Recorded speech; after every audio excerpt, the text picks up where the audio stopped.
After going through our holy Bible of Chisato for the 10th time today, it has come to my realization that though I've been through fangirling, deep diving, roasting, depression, marketing, Gex advocate, hidden Gex advocate, psychosis, and more, I've never actually been through the philosophy or psychology behind how both Takina and Chisato view the world and grow on their gay journey together. Only why I like it. So today, we shall once again re-enter our church, recite our verses, psychoanalyze the minds of our two gay gun girl goddesses, and see what life lessons they have taught us as people. The journey of Chisataki, though simple on surface, carries a lot of small decisions and monologues that really give you a deep understanding of how they think and their core values as a person. Very deep important philosophy, such as neck kissing. See, the hickeys are like personal plastic bullet wounds from Chisato's mouth. Oh my god, it's so deep.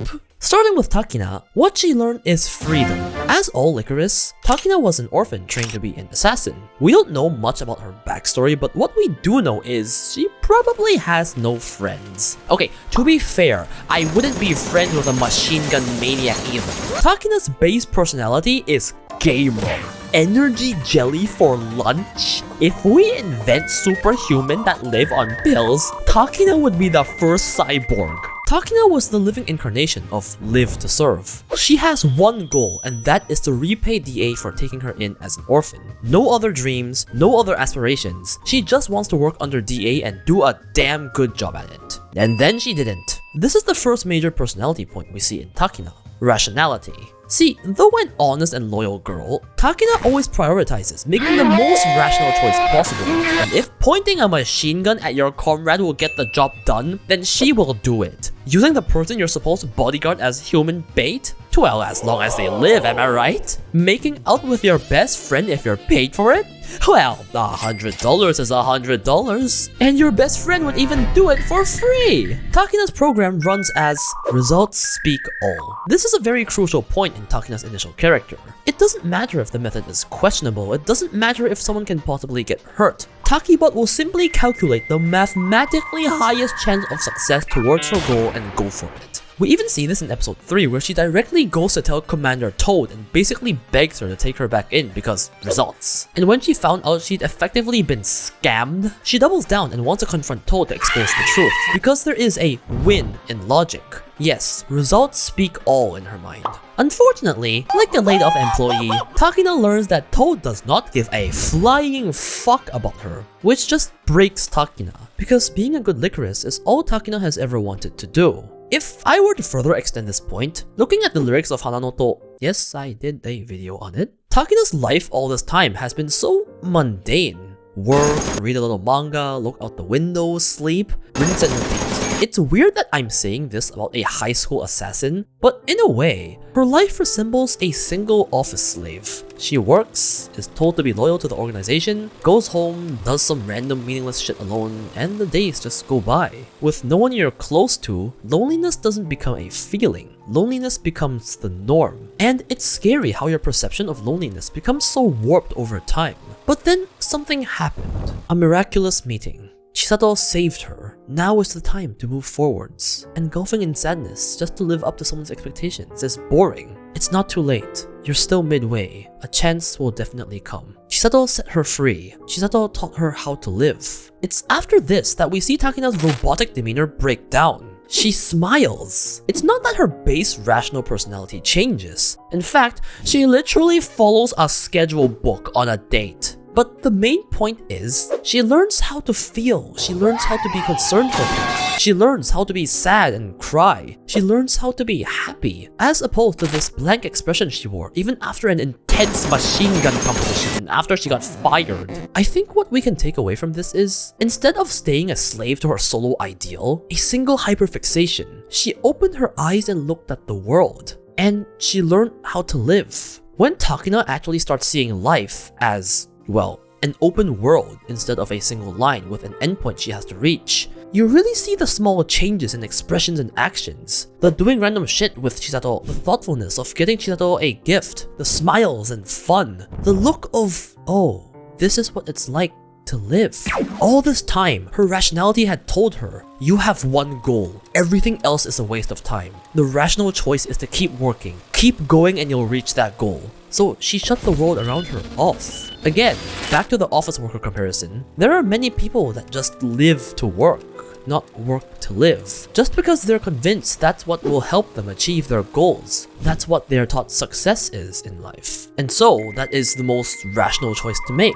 They're so used to being miserable that they don't even perceive it as miserable anymore. Just like how Takina perceived loneliness. Except not everyone has a chisato to drag them out of their personal hell. In the end, Takina made several choices that past Takina would have disowned her future self for making. Playing board games, abandoning DA, moving to Hawaii to open a cafe. Toad didn't raise you to be like this, but I don't think she regrets it. I mean, look at this smile in the end. What Takina's journey teaches you is, stop hyper-focusing on a single thing and start looking around the world. It's only when you go out, leave your comfort zone and explore that you see new sights, learn new things, and find what's truly important to you. Sometimes you might even realize that what once bound you, trapped you, was never that important in the first place. As Chisato taught Takina, you can choose. You don't have to give up your goal or your personality, but live freely. That is the essence of Takina's journey. So basically, I'm telling you to touch grass. No,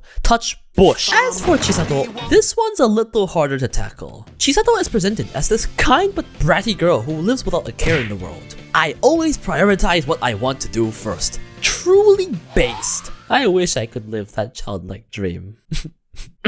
However, a lot of this attitude has to do with her limited lifespan, and rightfully so. Because her life expectancy is literally that of a cat, she doesn't want to kill anyone, as it leaves her with a bad taste. She personally feels the value of a limited life, and since, well, she does whatever she wants, she doesn't kill! Pero, being the embodiment of freedom, this trait never really changes throughout the entire anime. Chisato acts as the same free gremlin spirit the entire show. So what message do we make out of this unchanging stance? See, Chisato has basically been this invincible, unstoppable force of nature since she was a kid. Look at this shit. This has to be a violation of the Geneva Lolly Code. That's why she's been able to get away with completing missions, catching baddies without needing to kill. She has the power to back up that dreamlike ideal.